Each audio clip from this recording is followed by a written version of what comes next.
Okay guys, so welcome back. Now, in continuation from the previous video relating to a discursive essay, we're going to take a look now at the other style of essay, which is the legalistic form, or could also be an article as well. They're very similar in how you would set them out. So let's just go through the structure of a legalistic essay or the article. Now, remember that we're arguing for one side of the debate and you're presenting a case. Yeah, we're presenting a case, and hopefully we're going to develop that case through the course of the essay. So in the introduction, much like the discursive essay, you introduce the topic. You maybe give a bit of a background in terms of history and why this is a topic that is perhaps interesting at the current time, and beyond that you would then actually introduce the viewpoint you're going to put forward. So you may even go as far to say, in this essay I will argue that. So unlike the discursive essay where you're holding your cards close to your chest until you've explored all of the issues, in this case you're actually you're setting out your argument from the beginning, from very early on. So that's something you'd want to do in your introduction. Now, in the main body of your essay, you're going to want to lay out your case. And again, as I would stress, you want to give evidence to back up your arguments. And you also want to give a logical or rational explanation of why that evidence actually does back up your arguments. So you put your case forward, and you may have several arguments that would all work together to develop this case. Hopefully you would do. Now, in the main body of text, you can mention opposing arguments, but in this case, you would mention them in order to discredit them. So you're not going to mention them in a way that is dishonest. Sometimes we call it caricaturing to destroy. So you don't mention opposing arguments in order to caricature them. That's not necessary. Lots of people do that in persuasive speech or writing, but it doesn't really hit the mark. We're actually trying to put forward a more reasoned approach. And so you can discredit opposing arguments just simply by maybe exposing the lack of evidence behind them, or the fact that they don't really stack up rationally speaking, or maybe even that they are decent arguments but they're relatively insignificant in comparison to the much bigger arguments that you would be putting forward in your case. And so you put forward opposing arguments in order to discredit them, basically. So you can do that. You can show awareness of the opposing arguments. That's actually quite a skillful thing to do. And we move on from there, and we conclude on kind of an engaging and a resounding note. So you might want to incorporate, in this area here in your main body, you might also want to incorporate persuasive techniques. We're going to come on to persuasive techniques later on in this course, but just bear in mind, in a legalistic essay or an article style essay, you probably would incorporate some of these techniques. And the techniques that I tend to advocate are techniques that really engage with the person reading or listening to the argument, but they're what I would describe as honest persuasion. So there are a lot of styles of argumentation which are effectively dishonest. It's called sophistry, and that's basically putting forward arguments that seem valid, or arguments that manage to kind of attack your opponent or work into their line of thought, and seem like they may be valid on the surface, and in the moment they may seem valid, but when you look back on them, they're not actually valid. They don't stand together. That's not the style of argumentation that I would really want students to put forward. I would want them to put forward solid persuasive techniques and we're going to go into a really nice breakdown of what those are in a future video. And now in the conclusion, you want to end on an engaging and resounding note, particularly if this is an article. So you've got to be a little bit creative about that. How are you going to end on an engaging note? How are you going to make this something memorable for the reader? So I would definitely advocate having a look through a newspaper, perhaps an opinion section, maybe look through 2 or 3 different newspapers, and have a look through the opinion pieces, the opinion sections, and see how the author makes their case, see how the writer makes their case, and hopefully they will finish on an engaging note. And if you kind of read these on a regular basis, or read them even with a pen and paper at your side, eventually over time you will start to notice 1 or 2 techniques, and you'll be able to incorporate them into your own writing. So don't think you have to think all of this stuff up for yourself.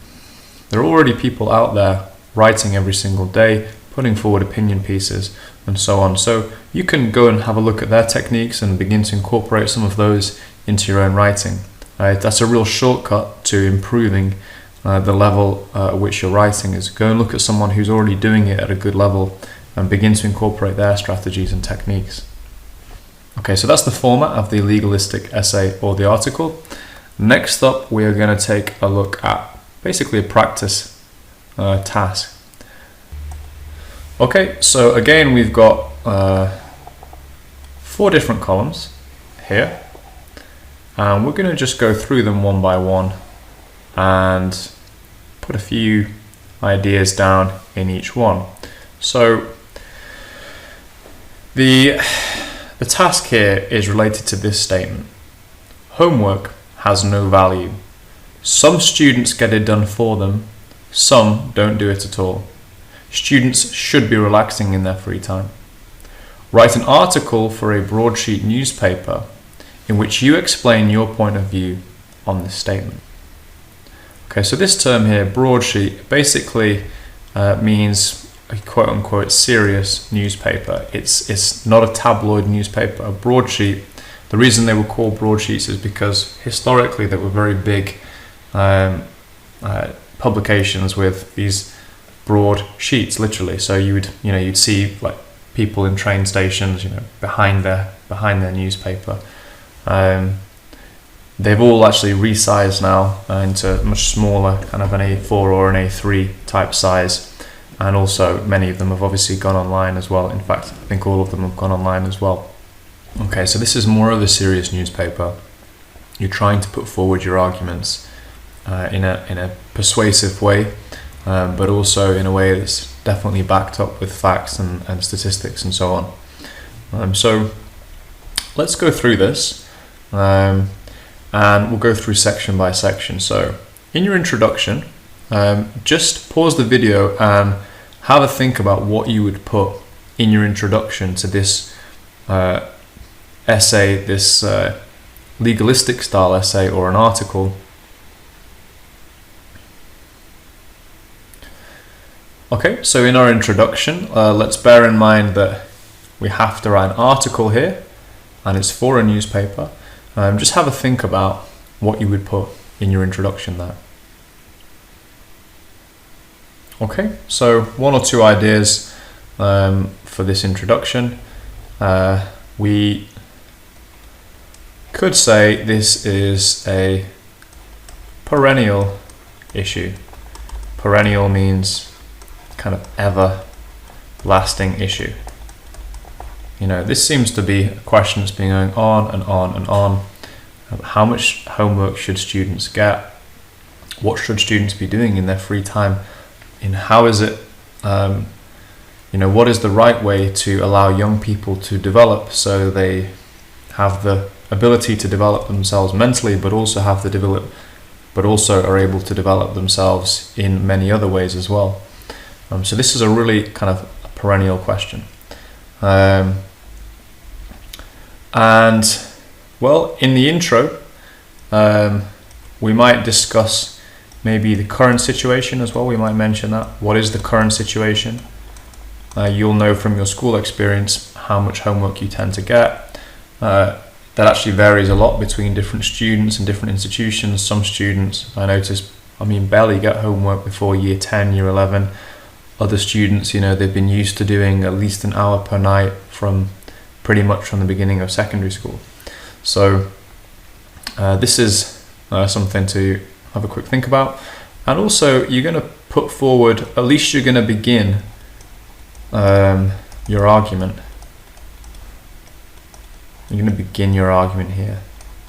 And as it's an article, I probably wouldn't say, in this article I'm going to argue.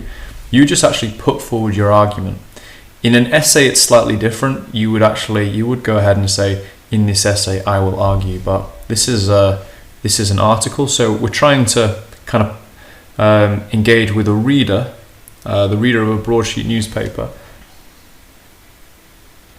Okay, so before we go on to making the case, while we're still in the introduction, I would suggest that probably I would look at the statement itself, and I'll maybe unpack some of the language in there, unpack some of the terms. I don't think there are any terms that need explaining, but let's just look at the statement itself. Homework has no value. That's quite a bold statement there. No value. Some students get it done for them, some don't do it at all. Okay, well, there's certainly an assumption. It is true, some students do get their homework done for them, and some don't do it at all. But it might be worth thinking about, what percentage of students get their homework done for them, what percentage don't do it at all. Now, I suspect that the majority of students just do their homework themselves. And, there is definitely going to be a group who are also copying most of their homework, but getting it done for them or not doing it at all, I'm not sure how big those groups would be, so that would be something you might take issue with. Students should be relaxing in their free time. Okay, so again, we've got this phrase here, should be. It's kind of prescriptive, telling us what they should be doing in their free time. Maybe they shouldn't be relaxing in their free time. Maybe they should be using that time to actually get even more out of their education and study more, or maybe they should be doing something else, something proactive, an instrument, being part of some type of a group, or doing some type of a sport, so there are other options as well. So I probably, in the introduction, I might comment on this, this statement that homework has no value is an extremely bold statement. We're going to have a look at that. And also the idea that students just don't do their homework. Again, that's an assumption, and I don't know whether that's really correct and how big those groups of students actually would be who don't really bother with things. So that'd be something you could put in your introduction as well. Now I remember at university a tutor of mine, a lecturer, kind of summarized what we're doing at this point really nicely, and he said a good answer questions the question. So a good answer looks back at the question, it looks at the assumptions that are within the question and kind of goes to work on it. So that's something to think about. There may be assumptions, there may be very bold overstatements in the question itself, and you would want to comment on those. Okay, so next up, let's begin making the case. So just have a think about this question now. What do you think about the statement? Do you agree with it? Do you disagree with it? Or is it somewhere in between? And you're going to begin to make your case. So just think for a few minutes and jot down a couple of points on what your case would be here. So just pause the video and just take out a pen and paper and just begin to make your case in bullet point fashion. So the case I'm going to make is that we should limit the amount of homework, and it should be quality over quantity. Shouldn't be drudgery, kind of dog work. It should be real quality work that is going to be beneficial for students. And I would also say that we want to incrementally increase the load. So in my view, there's no point giving a 10-year-old 2 hours, 3 hours of homework per night. It's just going to ruin their life and their happiness. But a student, towards the back end of their secondary school experience, year 10, year 11, they should be doing a decent amount of homework, I would say, on a daily basis, keeping things ticking over. The other thing I would also say as well is the most important thing is what's happening in school. And so that would be my case. I'd want to make the classroom experience as productive as humanly possible. Now that's a whole other question, obviously, of how you would actually go about doing that. But that would be the case I would put forward. So we can go away and we can do a little bit of research on this topic. You would find actual published papers on the topic of homework. I've actually read a lot of the papers that have been written on homework, and it's interesting when you read the studies about how effective homework is and how much students should be getting. It's actually really interesting, and I'd encourage you to maybe go away and check a little bit of that out. Okay, so next up we've got discrediting opposing arguments. So let's have a think about what the opposing arguments to your argument could be, and then you want to begin to discredit those, call those into question if possible. So just take a minute, pause the video, and jot down 2 or 3 bullet points on that side of things. Okay, so I don't know what case you made, but I will just go through the exercise here myself. So to discredit opposing arguments. So one argument would be, more is better. And it sounds like this is a caricature, but it's really not a caricature. There are people who argue this. I read a book not too long ago that wasn't particularly well researched in relation to education, but it did touch upon the topic of education, and this was kind of the angle they were taking. It was one of Malcolm Gladwell's books, actually, and the chapter on homework and studying, the suggestion was that more is always better. And I would say that just take a look at the research. That's all you need to do. That is not the case. It's the quality of the work that's most important, and also the consistency as well. Okay, so the other argument would be that actually homework is a complete waste of time. Students shouldn't be doing it at all. And I would also take issue with that, and I would say, again, look back at the research and the idea that students just don't do it, or they get it done for them. I would say, again, question these assumptions. I don't think that is true, to be honest with you. And then other opposing arguments might relate to, what students should be doing in their free time. And I would question the prescription here. It's definitely worth thinking about what students should be doing in their free time.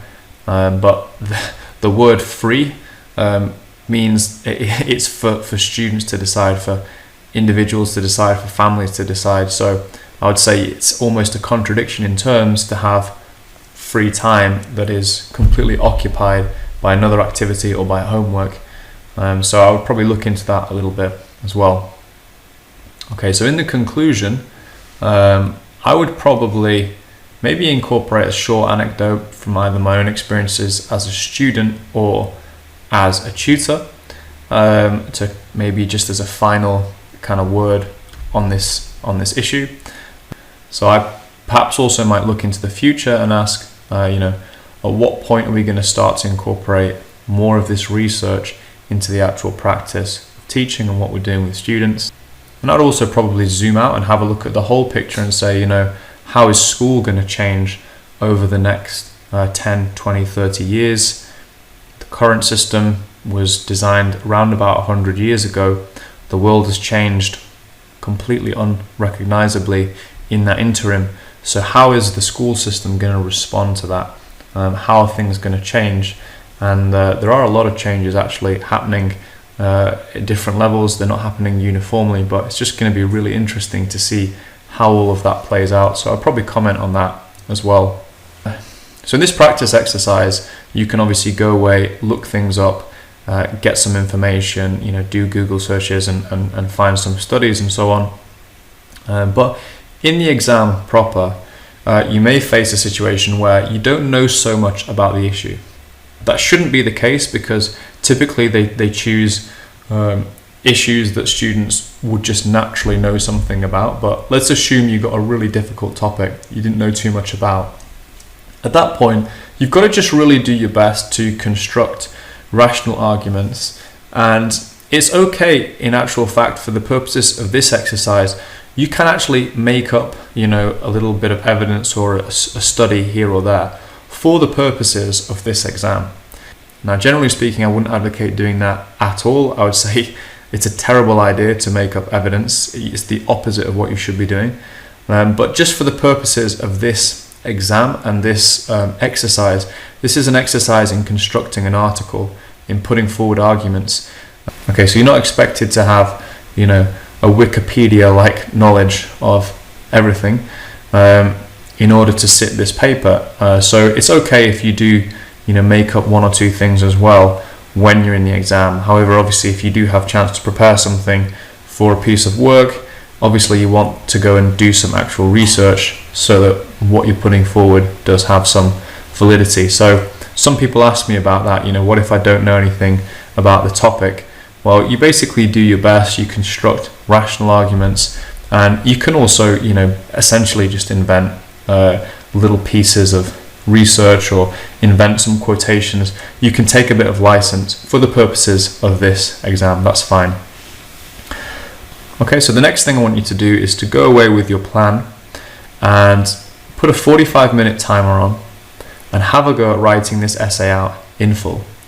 Again, it should be around maybe 6 or 7 minutes for the introduction, maybe 8 minutes, same for the conclusion, and then the rest of the time making your case and discrediting the opposing arguments.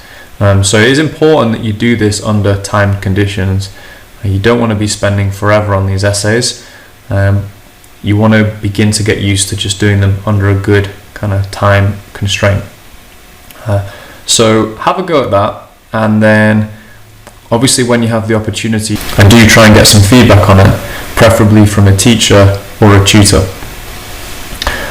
And just as a final note, there is an example answer to this in the text guide, so do take a look at that. You'll see one or two kind of tricks of the trade that are incorporated into that article as well.